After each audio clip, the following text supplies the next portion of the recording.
Step into the light, Carol Ann. Step into the light. Lighting issues. Good morning, people. Good morning. All right, we are back up in here. We are not doing coffee talk this week, as I stated in the last video. I think in the last coffee talk, I had 2 trips back to back. It's also midterms for me, so I won't be able to edit and upload more than 1 video this week. So not to fret, people, not to fret, because we about to go here with R&B Divas LA Season 2, Episode 1 premiere. Alright, how I get that all let out is beyond me, alright? Here we go. The ladies are back, okay? Now, some of the casualties of the season, of Season 1, was Dawn Robinson and Kelly Price. They are no longer on the show.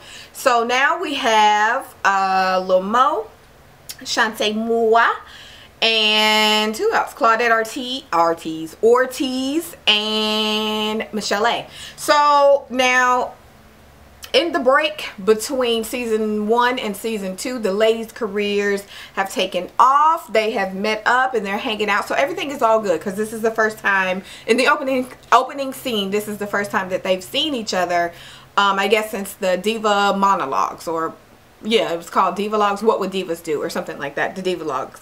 Okay, so at this point, Shantae invites the ladies to meet one of the newest cast members, who is Leela James, who is having a listening party. Okay, now people, you know, I know a little bit about Leela James. Not really. I just remember she had the one song. I just know her for her big hair, and I love her big hair, but I'm just so confused because I don't understand how it looked pressed and big. Is it a wig? I don't know. It's pressed and then it's like big. Pressed and big. I don't understand how the roots, I don't know what's going on. I tweeted her and I said I need some tips. She ain't revealed no tips, but I mean, I do love her hair. Anyway, with that, someone brings Claudette brings Chrisette Michele, who has a project that she wants the ladies to work on. We'll get into that in a minute, because you know these projects, these things don't work out for the best. But anyway, so they come to Leela's listening party, and when I tell you this lady, if slavery had musical notes, if slavery had a soundtrack, Leela would be it.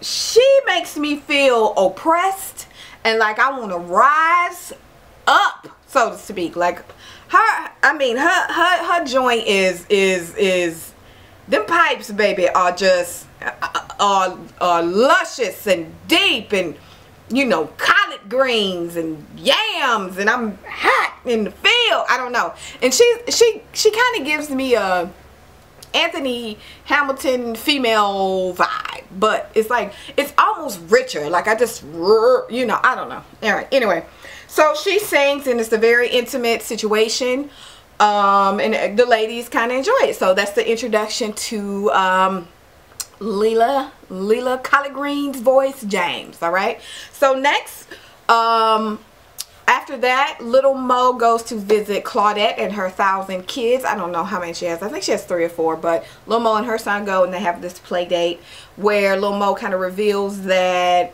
her and her husband are no longer together. Now her husband, I think his name was Philip, I could be lying, but they're no longer together now. Like kind of in the off season before that, it was a lot going on. Mo changed her hair to these horrible blonde, you know, hood wigs, and everything changed. Like she was posting pictures about her and this boxer that she was with, and I mean, it was just so much. And she was it was almost like she was on a I want my own show campaign.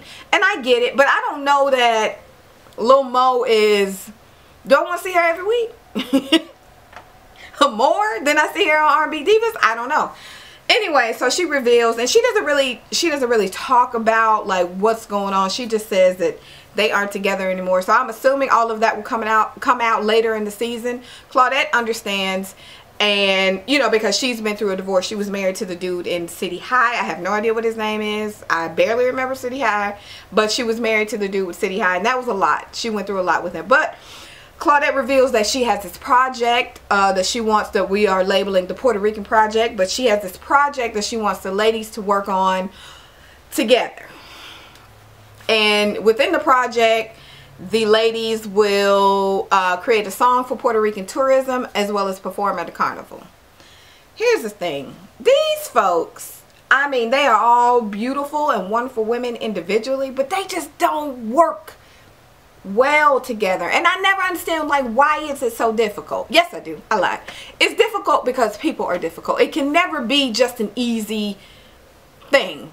Anyway, Claudette recruits Lil Mo, and there we have it. She's on board to do it. So now, of course, Lil Mo is apprehensive because all of the shit that happened before, but she agrees to do it. All right, so, and let me just say about Claudette, she seems a bit lighter. Like before, and maybe, I mean, it's her first run, you know, it's her first kind of run on TV. Well, as all of the ladies was, but she seemed the heaviest. Like last season, she seemed the heaviest. Like, and maybe she was just going through it, and maybe she was, you know, very kind of standoffish in how she would be portrayed. But like Heather B said, they use what you gave them, right? So I don't know. I mean, I like Claudette. She seems fun. She seems light. She seems like in a good place. Which brings me to Michel'le. Lord have mercy. Michel'le, where do you start with Michel'le? Look, Michel'le, you know, her career I think she's been like the least visible of all of them in the years preceding R&B Divas LA season 1. So she, you know, she revealed that she had lost everything and she was ready to end her life. She tried to. I'm not really kind of well versed on the story. I don't really remember. I don't know. Anyway, so now, you know, she's meeting up with her manager and her career is skyrocketing, okay? So she's meeting up with her management and she wants to work on these projects. So she's putting together an album, and she hadn't had an album out in the last 10 years. Is that true? Because the last song I remember was 1990, and that ain't 10 years ago. That's a million years ago, basically. I was in, like, I don't even know what grade I was in. I don't know. Anyway, so her manager says, this has got to be like awesome, dynamic, you know, the expectations is crazy through the roof. This has got to be awesome. And she's like, I don't want no deadline. It's like, what do you mean you don't want a deadline? You haven't had an album out in 10 years, boo. So at this rate, if you don't have a deadline, it'll be another 10 years. And really, for real, no matter what's popping, nobody will be checking for you. You know why? Because nobody was checking you before this show. So I don't know. Anyway, she wants to start this suicide foundation, and she's talking about it, and then boom, she busts out crying and she runs out the room, and they like, what the hell is going on? I'm very confused about what the suicide foundation is. Like, is she trying to, what is she trying to do? Like, what? Okay, granted, you tried to commit suicide, but so what are you trying to do? Are you trying to help people who are contemplating suicide? Or are you trying to help people who, you know, the families of suicide, of people who committed? I'm just so confused about what it is exactly. I don't know. Anyway, she goes to meet with, later she goes to meet with Don Cornelius' son, Don Cornelius of Soul Train committed suicide 2 years ago. I think it was in 2012. So, you know, and so they were talking about it, and through this whole meeting, she just struck me as on pills. You know, she was very loopy, and she was very, like, just goofy. And she said people who commit suicide, they travel from one place to the next. Like, it was just very odd. I don't know. It was just very odd. Like, she just started crying. Like, and I get it. I mean, she's in a bad place, and, well, she was, and now I feel like she's trying to get to another place. I don't know. It's just so weird. Like, I think she was high, But I don't know. They agreed to do a PSA on this suicide thing to kind of, you know, that foundation has a clear objective, which is to prevent suicides and help families and things like that. So I'm confused about what Michel'le is trying to do with this. So Chrisette Michel'le, I'm excited. So Chrisette Michel'le is the newest member. Okay, she is a couple-time Grammy nomination. I think she is. She's had 4 albums out. The most recent one was last year. So Chrisette is on the show, and I'm interested. Okay, so she is working on a new project called Lyricist Opus, and her mother is her manager. Okay. Now, I will go on record before I say anything, and I think that her mom, Miss Lynette, we're going to call her Miss Lynette. Miss Lynette is the Deb Abney, Love and Hip Hop, Waka Flocka mom of this show, because Chrisette, you know, she went to Motown at one point and was like, I want to be dropped. Okay, this is the bullshit. Let me go. She booked a ticket to Paris. And she came back with the music. So I think Chrisette wants to be artistic in a way, and her mom wants to, you know, both let her daughter, she wants to give everybody what they want. So she wants her daughter to be artistic and have that, and she wants to give the label what they want, because, you know, it's just been a, you know, you're on a label, so you kind of have to do what they want. Chrisette, I'm very interested because I don't really know anything about her, you know what I mean? I think she did like the fat vegetarian or fat vegan or something, or there was a website or a book or something kind of preceding her last album. I think I'm right, I don't know, but I don't really know anything about her, so I'm very excited. I'm very excited because she is everything that is not reality TV. She's not ratchet, I don't think. She's not, you know, loud and boisterous. I think she's just generally artistic, and I'm very interested to see how she kind of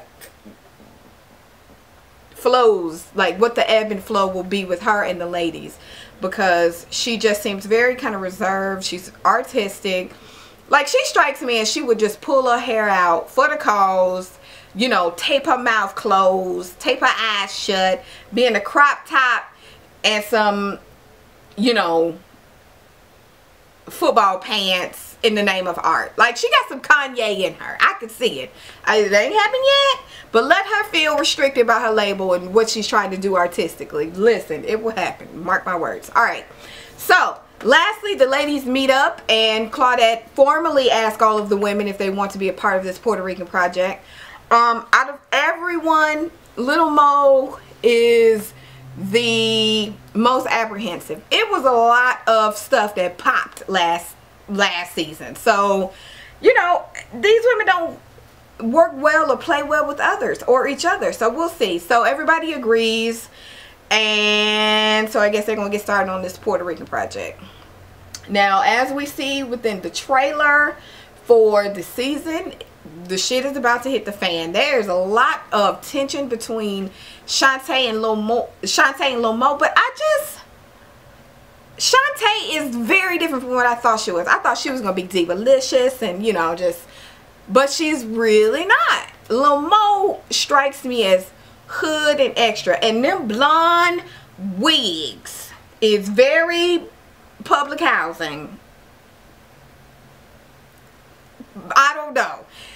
I don't like it, but we'll see. I'm very excited. I'm very excited because we have two women who I don't really know a lot about, and they never really kind of crossed my radar, but I'm very interested to see what happens.